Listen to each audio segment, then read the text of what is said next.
আমরা অতি সম্মান, ভক্তি, শ্রদ্ধা এবং ভালোবেসে থাকি এবং এই মাসেই আমাদের জীবনের চাইতে যাকে বেশি ভালোবাসি, যাকে বেশি মহাব্বত করি, হযরত মুহাম্মদুর রাসূলুল্লাহ সাল্লাল্লাহু আলাইহি ওয়াসাল্লাম। তো আমাদের নবী মুহাম্মদুর রাসূলুল্লাহ সাল্লাল্লাহু আলাইহি ওয়াসাল্লামের জন্মের মাস এবং ইন্তেকালের মাস, অর্থাৎ রবিউল আউয়াল মাস। এই রবিউল আউয়াল মাসে আমার আপনার নবী এই দুনিয়ার বুকে এসেছেন। আবার এই রবিউল আউয়াল মাসে আমার আপনার নবী দুনিয়া থেকে বিদায় নিয়েছেন। তো আমার আপনার নবী দুনিয়াতে আগমন করেছেন 12ই রবিউল আউয়াল। আজকে রবিউল আউয়াল মাসের 5 তারিখ। তো 12 তারিখে আমার আপনার নবী দুনিয়ার বুকে এসেছেন। তো এখন রবিউল আউয়াল মাসের যে তারিখ, এই তারিখ অনুযায়ী আমাদের নবী এখনও দুনিয়াতে আসেনি। 12 তারিখে মতান্তরে 8 তারিখ, 7 তারিখ এরকম অবস্থায় দুনিয়াতে এসেছেন। তো নবী সাল্লাল্লাহু আলাইহি ওয়াসাল্লামের জন্মের তারিখ কেউ কেউ বলেছেন 12 তারিখ, কেউ কেউ বলেছেন 8 তারিখ, কেউ কেউ বলেছেন 5 তারিখ। তো ইন্তেকাল করেছেন 12 তারিখ, এটা নিশ্চিত, কিন্তু জন্মগ্রহণ করেছেন 12ই রবিউল আউয়াল, এটা নিশ্চিত বিষয় না। যাই হোক, তো আমার আপনার নবী দুনিয়ার বুকে আসার আগে দুনিয়ার অবস্থা একেবারে করুণ ছিল, ভয়াবহ ছিল। যে সময়ে দুনিয়ার বুকে কোনো নবী দুনিয়াতে ছিল না। আদম আলাইহিস সালাতু ওয়াস সালাম থেকে নিয়ে হযরত ঈসা আলাইহিস সালাতু ওয়াস সালাম পর্যন্ত আল্লাহ তাআলা এমন কোনো সময় রাখেনি যে সময়টাতে দুনিয়াতে নবী রাসূল ছিল না। এমনকি একই সময়ে শত শত হাজার হাজার নবী রাসূল দুনিয়ার বুকে বসবাস করেছেন। এক এক জায়গায় এক এক নবী জীবনযাপন করেছেন। ঈসা আলাইহিস সালাতু ওয়াস সালাম পর্যন্ত দুনিয়াতে আল্লাহ তাআলা এক এক সময় এক এক জায়গায় একাধিক নবী রাসূল পাঠিয়েছেন, রেখেছেন। কিন্তু ঈসা আলাইহিস সালাতু ওয়াস সালামকে আল্লাহ তাআলা যখন দুনিয়া থেকে আসমানে উঠিয়ে নিলেন, তখন দুনিয়া নবী শূন্য হয়ে গেল। তো ঈসা আলাইহিস সালাতু ওয়াস সালামকে আল্লাহ তাআলা যখন আসমানে উঠিয়ে নিলেন, তার 570 বছর পর্যন্ত দুনিয়াতে কোনো নবী রাসূল ছিল না। তো দুনিয়াতে নবী রাসূল না থাকাতে ওই সময়টা দুনিয়ার অবস্থা এমন হয়েছিল যে ওই সময়ে দুনিয়াতে এমন কোনো অপরাধ নাই যে অপরাধগুলো ওই সময়ে ঘটে নাই। যে যুগটাকে, যে সময়টাকে আমরা জাহেলি যুগ অথবা বর্বরতার যুগ বলে জানি বা চিনি। তো ঈসা আলাইহিস সালাতু ওয়াস সালাম দুনিয়া থেকে চলে যাওয়ার পরে আসমানে এখনও ঈসা আলাইহিস সালাতু ওয়াস সালাম অবস্থান করছেন।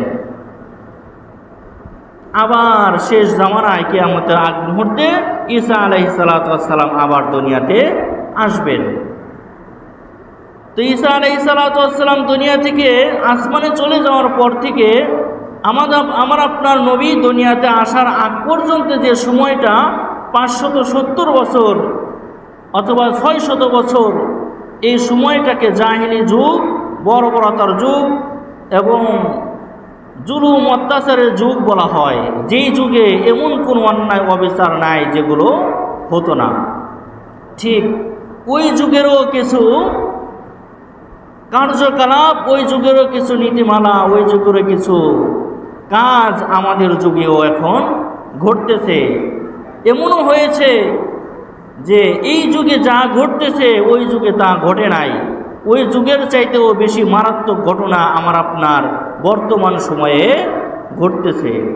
তার মানে বোঝা যায় আমার আপনার এই যুগটাকে, আমার আপনার এই যুগ জাহিলির যুগকেও হার মানিয়েছে।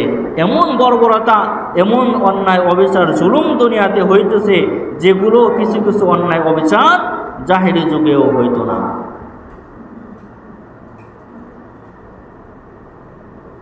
বর্তমান সময়ে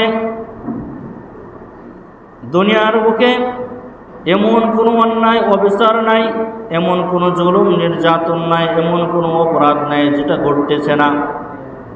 মানুষের ভিতরে আল্লাহ তাআলার ভয় না থাকার কারণে মানুষ যে কোনো অপরাধ করতেছে তার ভিতরে কোনো দ্বিধা কাজ করে না। একজন মানুষকে দিনে দুপুরে মানুষের সামনে হত্যা করে ফেলে, মানুষের অন্তরে কোনো ভয় করে না। একজন মানুষের কাছে নিরাপদ নয়। আজকাল মা বোনেরা রাস্তা দিয়ে হেঁটে যাবে, এটাও মা বোনদের জন্য নিরাপদ নয়। যে কোনো সময় যে কোনো জায়গায় মা বোনেরা আটক হতে পারে, দর্শনের শিকার হতে পারে। যে অপরাধগুলো জাহিলি যুগের মধ্যে হয়েছে, আমার আপনার এই সময়ে জাহিলি যুগের কাজও এখন আমার আপনার সামনে ঘটতেছে। শক্তি সামর্থ্য থাকার পরেও সেটা প্রতিবাদ করার মতো কোনো ক্ষমতা আমার আপনার হইতেছে না।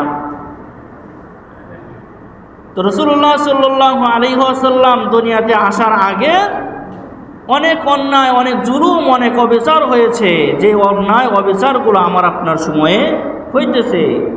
জাহিলি যুগে যেমন একটা মেয়ে একাকী রাস্তায় চলাফেরা করা নিরাপদ ছিল না, এখনো আমার আপনার সময়ে একজন মেয়ে নির্ভয়ে রাস্তায় চলাফেরা করতে পারে না। ওই সময়ে কোনো সম্পদশালী কোনো মানুষ, কোনো ব্যবসায়ী টাকা পয়সা নিয়ে কোথাও একা চলাচল করার মতো সাহস করতো না, সাহস পেত না। আমার আপনার সময়ে টাকা পয়সা নিয়ে ব্যবসায়ী কোনো মানুষ একাকী দূর দূরান্তে সফর করতে সাহস করে না। ওই যুগে যে সমস্ত অন্যায় অবিচার জুলুম হয়েছে, আমার আপনার সময়ে সেই সমস্ত জুলুম অন্যায় অবিচার হইতেছে। এমনকি ওই যুগের চাইতেও করুণ কাহিনী আমার আপনার যুগে ঘটতেছে, যেটা আমি আপনি কখনো কল্পনা করি নাই। আমার আপনার নবী দুনিয়ার বুকে আসার আগে দুনিয়ার যে অবস্থা ছিল সেই অবস্থাকে দূর করার জন্য আল্লাহ তাআলা আমার আপনার নবীকে রাহমাতাল লিল আলামিন হিসেবে দুনিয়াতে পাঠাইলেন। আল্লাহ তাআলা নবী সাল্লাল্লাহু আলাইহি ওয়াসাল্লামের ব্যাপারে বলেন, ওয়ামা আরসালনাকা ইল্লা রাহমাতাল লিল আলামিন। আমি আমার নবীকে দুনিয়ার বুকে রহমত হিসেবে পাঠাইলাম, দুনিয়াবাসীর জন্য রহমত হিসেবে আমার আপনার নবীকে আল্লাহ তাআলা পাঠিয়েছেন। আমার আপনার নবী দুনিয়াতে আসার আগে দুনিয়ার যে অবস্থা ছিল, দুনিয়াতে নবী আসার পরে আস্তে আস্তে সেই অন্যায় অবিচারগুলোকে দূর করে দিয়েছেন। এখন আমি আপনি নবীর অনুসরণ না করার কারণে, নবীর আদর্শ আমার আপনার ভিতরে না থাকার কারণে ওই জাহিলি যুগের অপরাধগুলো করতেও আমি দ্বিধা করি না।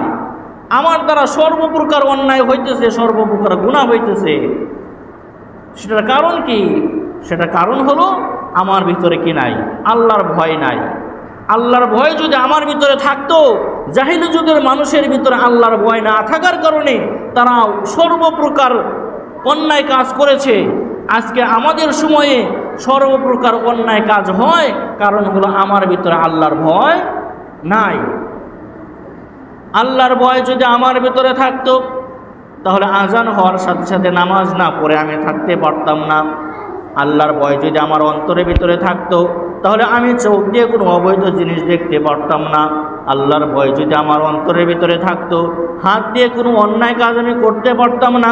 আল্লাহর ভয় যদি আমার অন্তরের ভিতরে থাকতো, তাহলে আমি কান দিয়ে অবৈধ জিনিস শুনতে পারতাম না। আল্লাহর ভয় যদি আমার ভিতরে থাকতো, তাহলে কোনো মানুষকে গালি দিতে পারতো না। আজকাল মানুষকে এমন ভাষায় গালিগালাজ করতে থাকে, যে গালিগালাজ করার কারণে আল্লাহ তাআলা ওই ব্যক্তির উপরে রাগান্বিত হয়ে যায়। মানুষকে এমনভাবে বকাঝকা করতে থাকে, আল্লাহ তাআলা মানুষকে বকাঝকা করতে নিষেধ করেছেন। তোমরা কাউকে বকা দিবা না, কথার মাধ্যমে তোমরা কেউ কাউকে কষ্ট দিবা না। আল্লাহ তাআলার ভয় আমার ভিতরে না থাকার কারণে আমি এমনও অন্যায় করি, এমনও গুনাহ করি, যে গুনাহটাকে আমি গুনাহ মনে করি না, যে গুনাহটাকে আমি অপরাধ মনে করি না। না করার কারণে আজ আমি গুনাহ করতে করতে নিজের অন্তরটাকে কালো করে ফেলছি।